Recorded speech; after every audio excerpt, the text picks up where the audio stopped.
जी अस्सलाम वालेकुम। यासीन आपके साथ हाज़िर है इस मॉर्निंग ब्रीफिंग में।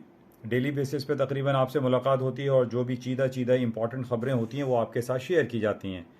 आप तमाम लोगों से पहले मेरी गुजारिश है कि इस यूट्यूब चैनल को प्लीज़ लाइक करें, शेयर करें और इसको सब्सक्राइब करें विद बेल आइकन, ताकि जो भी इम्पॉर्टेंट ख़बरें बैनुल अक़वामी बाज़ार के हवाले से हैं या पाकिस्तानी मार्केट के हवाले से हैं वो आपको मुयस्सर आती रहें। तो आज 19 जुलाई तारीख हो गई है, 19 ऑफ जुलाई डेट है और बड़ी इंपॉर्टेंट कुछ खबरें आज बाज़ारों में लगी हुई हैं।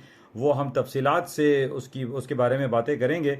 और जो सबसे इम्पॉर्टेंट खबर, जैसे मैंने पहले आपसे ही कहा था कि ये महीना अर्निंग रिपोर्टों का शुरू हो चुका है और आज दो बड़ी अर्निंग रिपोर्ट्स हैं, टेस्ला और नेटफ्लिक्स। रात में क्लोजिंग के वक्त इसकी रिपोर्ट्स आएंगी और कल हमारे पास बैंक ऑफ अमेरिका और मॉर्गन स्टैनले की रिपोर्टें आई थी जिस पे मार्केटों में हमने तेजी देखी।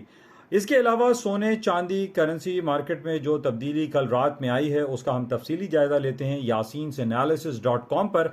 आप तमाम लोगों से मेरी गुजारिश है कि इस प्लेटफॉर्म को आप ज्वाइन करें और इसमें ज़्यादा से ज़्यादा शिरकत करें और इसको फैलाएं ताकि जो इस फाइनेंशियल मार्केट में लोग काम करते हैं उनको इसकी रसाई ईजीली मिल सके और जो भी इंपॉर्टेंट खबरें हैं वो वहाँ तक पहुँच सकें।